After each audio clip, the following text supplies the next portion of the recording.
LinkedIn প্রোফাইলের ঠিক কোন সেকশনটা সবচেয়ে বেশি জাজ করা হয়? এই প্রশ্নটা কিন্তু অনেকের মনেই আসে। অনেকেই ভাবেন প্রোফাইল কমপ্লিট রাখা মানেই বোধহয় সবগুলো সেকশন কোনো মতে একটু পূরণ করে দেওয়া, তাই না? কিন্তু কর্পোরেট দুনিয়ার রিয়ালিটি আসলে একদমই অন্যরকম।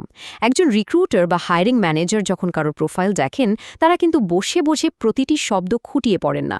তারা আসলে খোঁজেন ক্রেডিবিলিটি বা পেশাদারিত্বের ছাপ। আজকের এই আলোচনায় আমরা ঠিক এটাই দেখার চেষ্টা করব যে একটা সাধারণ ডিজিটাল ফর্ম পূরণ করার মানসিকতা থেকে বেরিয়ে কিভাবে একটা সত্যিকার অর্থে প্রফেশনাল প্রেজেন্স তৈরি করা যায়, আর ডিসিশন মেকাররা ঠিক কোন বিষয়গুলোকে সবচেয়ে বেশি প্রায়োরিটি দেন। চলুন সেটা একটু গভীরভাবে বোঝার চেষ্টা করি। প্রথমেই আসা যাক প্রথম ৩০ সেকেন্ডের সিদ্ধান্ত বা ইনিশিয়াল ইভ্যালুয়েশন উইন্ডোর কথায়। কর্পোরেট জগতে একটা জিনিস কিন্তু খুব ক্লিয়ার, সবারই সময়ের ভীষণ অভাব। একটা প্রোফাইল আসলে শুধুমাত্র একটা ডিজিটাল সিভি খানা নয়, বরং খুব লিমিটেড একটা অ্যাটেনশন স্প্যানের মধ্যে নিজের যোগ্যতা প্রমাণের এটাই কিন্তু প্রথম সুযোগ। একটু ভেবে দেখলে বোঝা যায় একজন প্রফেশনালের ক্রেডিবিলিটি সম্পর্কে সবচেয়ে ক্রুশাল সিদ্ধান্তগুলো সাধারণত প্রথম ৩০ সেকেন্ডের মধ্যেই তৈরি হয়ে যায়।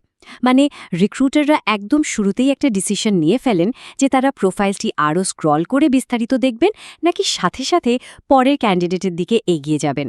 এই ছোট্ট উইন্ডোটা আমাদের একটা বড় সত্যি মনে করিয়ে দেয়, প্রোফাইলের প্রতিটি সেকশন কিন্তু সমানভাবে পড়া হয় না। এবার আসি প্রোফাইলের মূল দরজা প্রসঙ্গে, the gateway to professional presence. এই যে আমরা ৩০ সেকেন্ডের কথা বললাম, এই মূল্যায়নের সবচেয়ে প্রথমে কোন জিনিসটা চোখে পড়ে? এক্স্যাক্টলি, ফটো আর হেডলাইন। এগুলোকে বলতে পারেন একটা প্রোফাইলের গেটওয়ে বা সদর দরজা। একটা ডিসেন্ট প্রফেশনাল ছবি না থাকলে অনেকেই কিন্তু প্রোফাইলটা ক্লিক করে খুলে দেখার প্রয়োজনই বোধ করেন না। হেডলাইনটাও ঠিক ততটাই ইম্পর্ট্যান্ট। যেমন ধরুন, হেডলাইনে শুধু লেখা আছে এক্সিকিউটিভ অ্যাট এবিসি কোম্পানি। একটু ভাবুন তো, এই ধরনের জেনেরিক হেডলাইন কি কাজের পরিধি সম্পর্কে কোনো পরিষ্কার ধারণা দিচ্ছে? একদমই না। এটা অনেকটা দরজা খোলার আগেই মুখের ওপর বন্ধ করে দেওয়ার মতো। এর বিপরীতে একটা স্ট্র্যাটেজিক আর ইম্প্যাক্ট ড্রিভেন হেডলাইন কিন্তু স্পষ্টভাবে বুঝিয়ে দেয় ওই পেশাজীবীর মূল ভ্যালিউ বা কোর স্কিলটা আসলে কি। আর ঠিক এই জিনিসটাই একজন ডিসিশন মেকারকে প্রোফাইলের ভেতরে প্রবেশ করতে উৎসাহিত করে। তো সদর দরজা পার হয়ে ভেতরে আসার পর সবচেয়ে ইম্পর্টেন্ট জায়গাটি হল about section, the place where professionals are truly understood beyond their titles. অনেকে এটাকে একটা ফাঁকা জায়গা ভেবে ছেড়ে দেন বা খুব সাধারণ ২ লাইনের একটা স্টেটমেন্ট দিয়ে দেন, কিন্তু এটা আসলে তা নয়। একজন প্রফেশনাল তার টাইটেলের বাইরে মানুষ হিসেবে কেমন, তার কাজের ফিলসফি কী বা তার থট প্রসেস কিভাবে কাজ করে, এই পুরো বিষয়টা নিজের মতো করে উপস্থাপন করার একমাত্র স্বাধীন জায়গা কিন্তু এটাই। এখানেই হায়ারিং ম্যানেজার একজন মানুষকে তার ডেজিগনেশনের বাইরে গিয়ে সত্যিকার অর্থে চেনার চেষ্টা করেন। এটা যেন নিজের মুখে নিজের প্রফেশনাল গল্পটা বলার একটা সুযোগ। অ্যাবাউট সেকশনের পরেই আসে এক্সপিরিয়েন্স ও পেশাদারিত্বের গল্প, moving beyond chronological lists. About section তো গেল, এরপর আসে সেই অংশটা যা সবচেয়ে গভীরভাবে স্ক্রুটিনাইজ করা হয়, আমাদের এক্সপিরিয়েন্স সেকশন। এখানে একটা খুব সাধারণ ভুল আমরা প্রায়ই দেখি।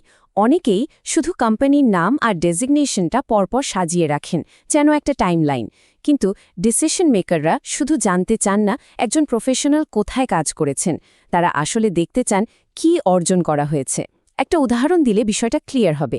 ধরুন, ২ জন ক্যান্ডিডেটের ডেজিগনেশন হুবহু এক, কিন্তু প্রথম জনের এক্সপিরিয়েন্স সেকশন একটা সাধারণ ক্রোনোলজিক্যাল লিস্ট, শুধু কোম্পানির নাম আর সময়কাল দেওয়া।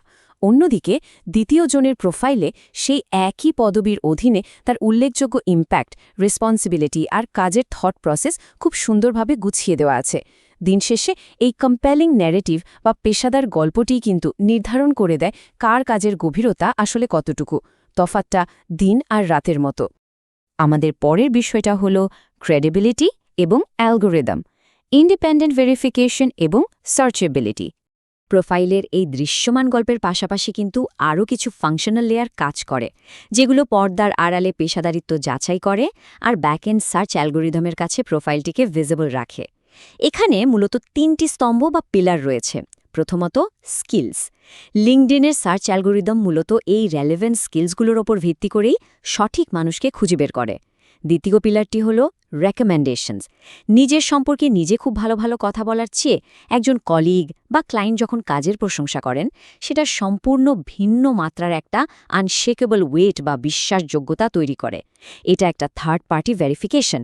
আর তৃতীয়ত অ্যাক্টিভিটি। ধরুন প্রোফাইলে কোনো নিয়মিত পোস্ট বা এঙ্গেজমেন্ট নেই, তখন কিন্তু পুরো প্রোফাইলটিকে একটা পরিত্যক্ত বা অ্যাব্যান্ডেন্ড প্রোফাইল মনে হতে পারে। রিসেন্ট অ্যাক্টিভিটি প্রমাণ করে যে একজন পেশাজীবী তার ইন্ডাস্ট্রিতে বর্তমানে কতটা প্রেজেন্ট এবং আপডেটেড। এবার আসা যাক সবচেয়ে ক্রিটিক্যাল পয়েন্টে, প্রোফাইল বনাম ডিজিটাল প্রেজেন্স, ক্রাফটিং আ প্রফেশনাল ফুটপ্রিন্ট। এতক্ষণ ধরে আমরা যে বিষয়গুলো নিয়ে কথা বললাম তার কোর ফিলসফিটা কিন্তু একদম স্পষ্ট। শুধু কিছু খালি ঘর পূরণ করে একটা প্রোফাইল দাঁড় করানো এক জিনিস, আর খুব সুচিন্তিতভাবে একটা ক্রেডিবল ডিজিটাল প্রেজেন্স বা পেশাদারিত্বের পদচিহ্ন তৈরি করা সম্পূর্ণ ভিন্ন একটা বিষয়।